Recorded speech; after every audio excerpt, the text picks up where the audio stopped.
আজ 18 জুলাই 2024 শুরুতেই আমি যখন কথা বলছি তখন বাংলাদেশে দিনের শুরুতেই কিছু সুখবর দিতে চাই এবং এখনও সুযোগ আছে, সুযোগ হাতছাড়া হয়ে যায়নি। আমাদের জরুরি করণীয় সম্পর্কে কিছু জরুরি কথা বলতে চাই দর্শক, ব্যাপকভাবে ছড়িয়ে দিবেন। দর্শক, আপনারা জানেন শিক্ষার্থীদের যে ঐতিহাসিক বিজয় 17 জুলাই হয়েছিল, ক্যাম্পাসগুলো সন্ত্রাস মুক্ত করতে পেরেছিল। এরপরে সেই সন্ত্রাসীদের পৃষ্ঠপোষক পুলিশ, র্যাব, বিজিবি মিলে শিক্ষার্থীদের উপর ভয়ানক ক্র্যাকডাউন চালিয়ে বিশ্ববিদ্যালয় প্রশাসনের সহায়তায় ক্যাম্পাসকে ফাঁকা করতে পেরেছে। এটা সরকারের একটা বিজয় আমি বলবো, কিন্তু সুযোগ এখনো শেষ হয়ে যায়নি। ক্যাম্পাস ফাঁকা করতে না পারলে শিক্ষার্থীরা যদি বিশ্ববিদ্যালয়ে থাকতে পারত তাহলে গতি প্রকৃতি অন্যভাবে হতো। শিক্ষার্থীদেরকে গায়ের জোরে সব ধরনের বল প্রয়োগ করে, আই রিপিট, সব ধরনের বল প্রয়োগ করে তাদেরকে ক্যাম্পাস ছাড়া করা হয়েছে, কিন্তু সুযোগ শেষ হয়ে যায়নি। সর্বশেষ রাজধানীর যাত্রাবাড়ি শনির আখড়ায় যে ঘটনা ঘটেছে, আমরা আবারও বলতে চাই, কোনো ধরনের অগ্নিসংযোগ, কোনো ধরনের সন্ত্রাসী কর্মকাণ্ড, সেটা শিক্ষার্থীদের বা সাধারণ জনগণের পক্ষ থেকে হোক, পুলিশ, র্যাব, বিজিবি কিংবা ছাত্রলীগের পক্ষ থেকে হোক, আমরা সমর্থন করি না।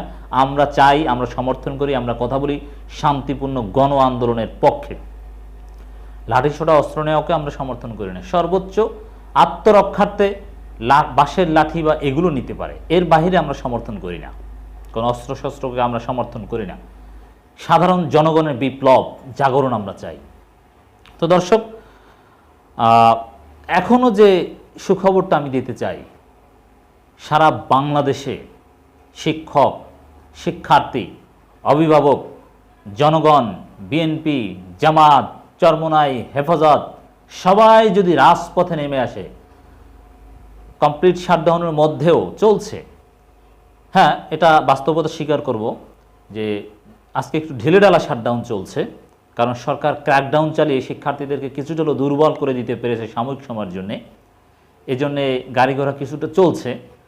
শিক্ষার্থীরা যেভাবে মাঠে এতদিন ছিল সেভাবে আজকে মাঠে থাকতে দেখা যায়নি, কারণ শিক্ষার্থীদের উপর ভয়ানক দমন করে, আহত করে হসপিটালে পাঠিয়ে দিয়েছে হাজার হাজার শিক্ষার্থীকে, যারা লিড দেবে তাদের, এবং যত ধরনের ভয়ের সংস্কৃতি তৈরি করা দরকার সব করেছে। কিন্তু তারপরও যদি পুলিশ দিয়ে টিয়ার শেল, গুলি ডিরেক্ট।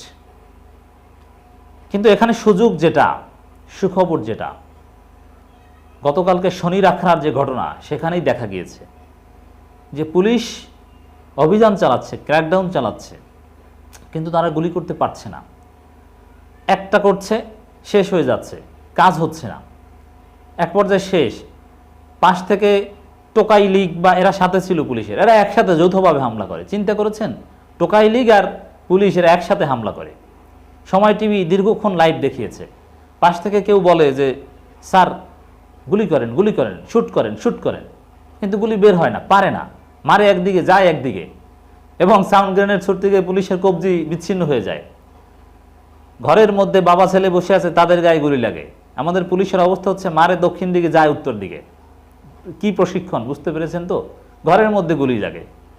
তো এতে যে অবস্থাটা, এবং গতকাল বরিশাল শহরের যে খবর, পুলিশ প্রায় 7 ঘন্টা যাবৎ পুলিশের সাথে সংঘর্ষ হয়েছে। তো police tear shell, sound grenade এগুলো মারতে মারতে এক পর্যায়ে তাদের রসদ ফুরিয়ে গিয়েছে, আর মারতে পারে না। তারপরে তারা নিরাপদ আশ্রয়ের জন্য ঝোপে ঝাড়ে পুলিশ বসেছিল, জলকামান বা এগুলো জাস্ট ছিল।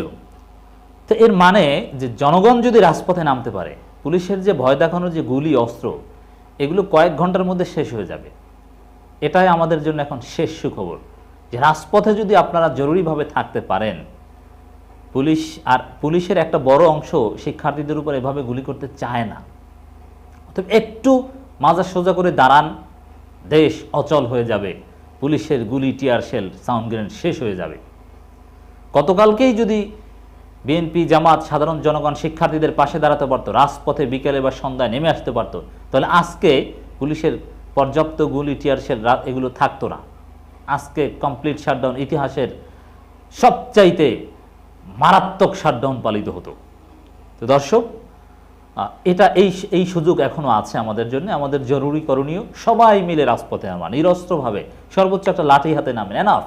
আওয়ামী লীগ, ছাত্রলীগ, যুবলীগ কিচ্ছু না, ওরা ভয় পালিয়ে যায়। মূল হচ্ছে এখন পুলিশও জনগণের কাতারে আসতে পারে। এই সুযোগ শেষ কইরেন না। এই সুযোগ যদি কাজে লাগাতে না পারেন দাবি আদায়ের, আপনাদের সন্তানদের ভবিষ্যৎ অনিশ্চিত। ক্যাম্পাসগুলো সন্ত্রাসী মুক্ত হবে না এই সুযোগ কাজে লাগাতে না পারলে।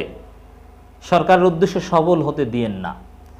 দর্শক, সর্বশেষ ঢাকা বিশ্ববিদ্যালয়ে গত রাতেও ফের সংঘর্ষ হয়েছে, নিহতর ঘটনা ঘটেছে। সুযোগ খুঁজছে সন্ত্রাসীরা ক্যাম্পাসে ঢোকার জন্যে, এবং প্রশাসন, পুলিশ সবাই মিলে সেই রাস্তা তৈরি করে দিচ্ছে। যাত্রাবাড়ি থানার সামনে পুলিশের অবস্থান, এগিয়ে আসছেন আন্দোলনকারীরা।